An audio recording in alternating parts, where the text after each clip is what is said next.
Denise Bolser was a 24-year-old bookkeeper who lived with her husband in Raymond, New Hampshire.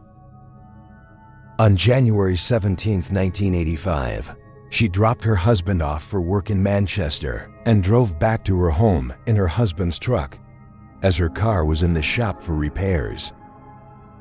Later that day, when her husband returned home, he found footprints in the snow.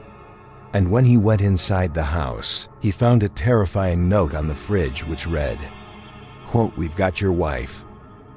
Don't call the police or you won't see her again."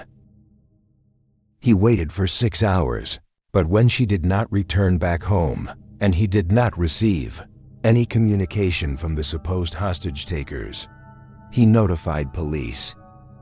Investigators found no signs of forced entry or any sign of a struggle. Her husband said that his pickup truck that Denise was using was also missing. Police found that Denise was scheduled for work that day, but she never showed up. Police waited at the house for a potential ransom call, but they never received any communication. A week later, Denise's husband's truck was found, abandoned at Logan Airport in Boston. On the front seat of the truck, police found Denise's social security card, her birth certificate, and her credit cards, all laid out neatly, however. She was nowhere to be found. There were no suspects in the case, and Denise's husband was never pursued as a person of interest. He later divorced her in absentia. Denise's family believed that Denise was probably kidnapped and possibly even murdered, but there had never been any evidence to support this, other than the note. A few months later, the courier service where she worked as a bookkeeper accused her of embezzling an amount between $12,000 and $100,000. Police wondered if Denise had run away in fear. Denise was later charged with the crime in absentia. In 1986, no new clues or tips would be found, and she remained missing. The case soon grew cold. Time after time, police sent dental records out to investigators and other parts of the country, wondering if this time they would match the remains of some unidentified female corpse, but to no avail. Then in 2002, police would get a credible lead. Denise was soon tracked down and discovered to be living in Panama City, Florida. She had started a whole new family who had no idea about her past life. When questioned, Denise explained that she had embezzled around $100,000 and that she had to run when her ex-boss had threatened her life. She also said that she had lived previously in South Carolina, the Bahamas, California, and Hawaii in her absence. Denise had no idea that she was wanted for embezzlement, and that this is what eventually brought authorities to her front door. Well, they eventually located her, and she confessed to the theft. Authorities had dropped the embezzlement case in 1993, and Denise's ex-boss was long since deceased.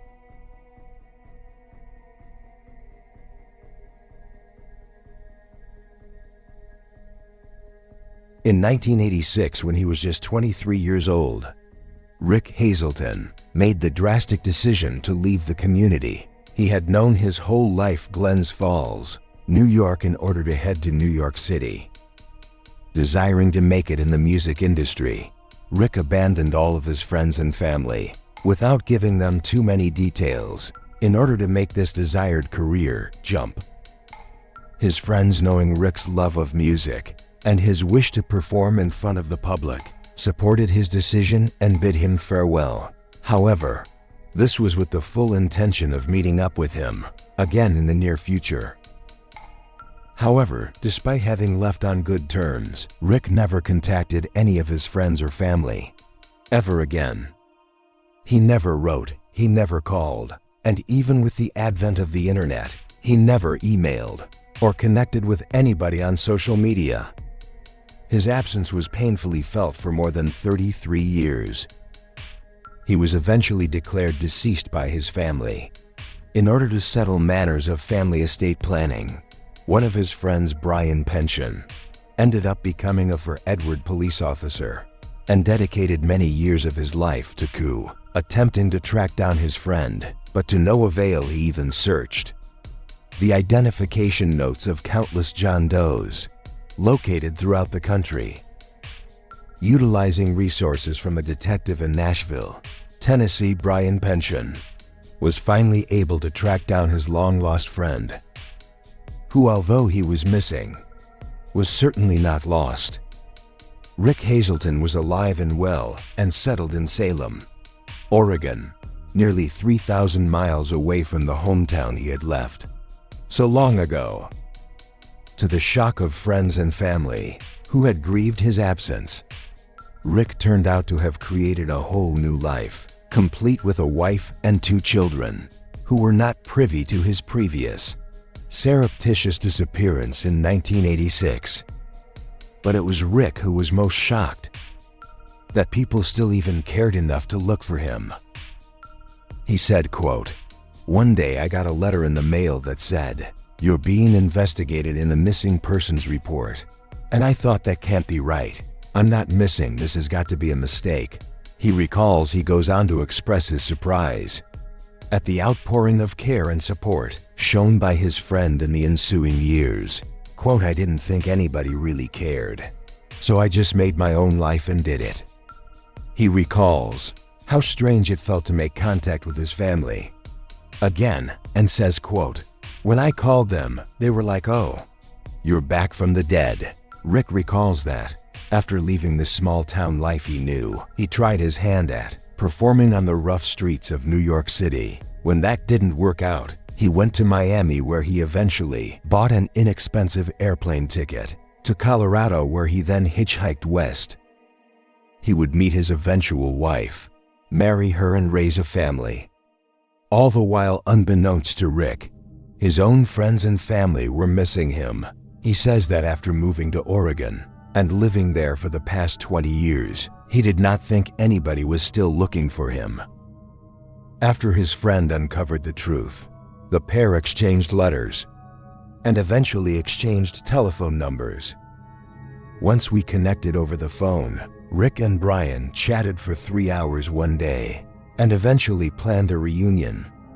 The reunion took place back in Rick's hometown, where he and his childhood buddies met on the kickball field that they all frequented decades prior. Rick has yet to go into specific detail as to why he chose to drop off the face of the earth, and is vague in his responses when questioned further. Looking through the pictures and profiles of over 500 dead and unidentified bodies is not typical older sister behavior, but that is exactly what Edith Hutton found herself doing, as her younger brother Robert had vanished in 1972 when she was just 24 years old. The two had been close and had grown up together in Lancaster, California, a tiny town around 70 miles north of Los Angeles.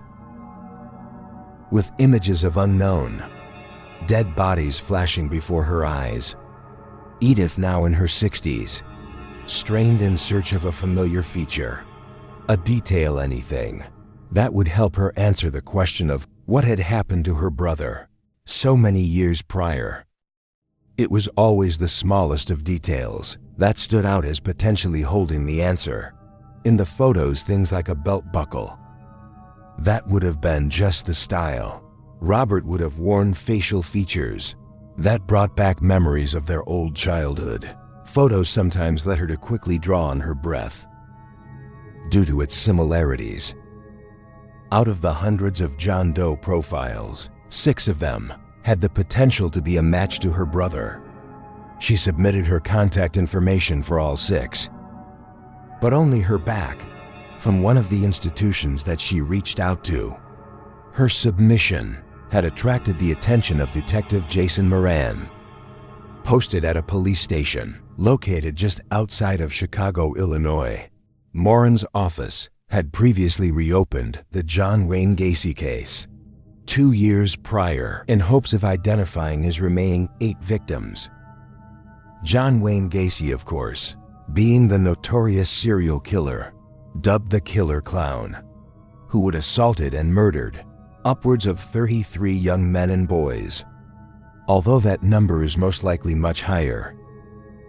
Edith's brother, Robert Hutton, had gone missing during the period that Gacy had held the community in a death vice, and he very much fit the victimology of Gacy, a younger Caucasian male with a lifestyle that kept him unsettled and looking for work in places similar to the construction company that Gacy owned.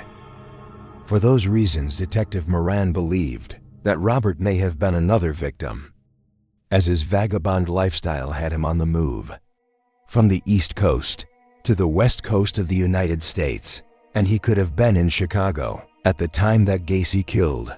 After graduating high school, Robert Hutton chose to go along with his sister and her new husband, as well as their newborn baby, on a cross-country road trip throughout the U.S. Their plan was to live as a group out of the pickup truck that they owned and to find temporary work throughout their journey. Once in Colorado, however, Robert decided to break off from the young couple and their baby. He said he would be staying in Colorado and forge his own way. But that was the last time Edith would ever see her brother again for more than 42 years. In the aftermath of Robert's parting of ways with his sister, their mother made many analog-esque attempts at finding her son. She pored over old telephone bills, trying to ascertain where past collect calls had originated from. She would then contact local authorities from the area where the call came from and urge them to look into the case of her missing son, but to no avail. When her mother passed away in 1989, Edith recalls she still believed that Robert was dead. Edith didn't stop looking, however, and utilized the advent and popularization of the internet in the mid-90s to her advantage. Using primitive but semi-successful search engines, Edith wrote down the names and addresses of every person with the name of Robert Robbie or Bob Hutton that she could locate. To each of them, she would send a handwritten and neatly addressed postcard. She would send more than 400 postcards. The postcards finished their brief message with a polite and heartbreaking end note. Quote, "If this is not you, please forgive the intrusion and disregard this card." Which is exactly what all of the recipients did, as Edith never heard back from any of them. And for another decade, she searched fruitlessly. It wasn't until the detective responsible for the Gacy victim identifications received Edith's inquiry, dubbed Tip 68, that he was able to use police-only databases to look up and find Edith's long-lost brother. Officer Moran was able to find information that led him to Robert's last known location as being Breckenridge, Colorado, and then Stevensville, Montana. In April of 2021, a police officer from the Ravalli County Sheriff's Office was dispatched to the address at the request of the investigating office. Upon making contact with the intended, the officer put detectives on the phone with the man they once believed dead. Robert Hutton recalls the detective saying to him over the phone, quote, "Well, I guess you're not dead," with Hutton replying back, quote, "No, not the last time I checked." At the end of the call, detectives asked Hutton if he was comfortable with his sister getting his phone number. He said yes.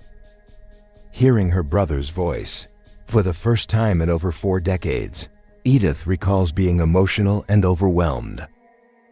She recalls that she began her telephone call to him with the casual opener, quote, "Hi bro, this is your sister." She goes on to say, quote, "I emphasized to him that we never stopped looking for him and still loved him, and that we were here if he wanted us." When asked by ABC News why he was gone for so long, Robert Hutton responded, quote, Just neglect and procrastination is my middle name. He continued, quote, "It just kind of happened that we got out of touch. And then when we tried to get in touch, we had no contact information. He's making up for lost time by talking each week to both his sister and his father, the latter who survived cancer and is still alive to see his son again. They talk usually for as long as an hour at a time." While the crimes of the killer clown would haunt hundreds of those affected, the subsequent investigation did have a silver lining, as in the 17 years since Casey was finally executed for his brutal and numerous crimes, the remaining case investigations have led to the identities of 4 missing men being ascertained and have led to 4 more family reunions with people long since believed dead. In addition to the IDs of these 5 men in total, 1 more unknown Gacy victim has also been identified.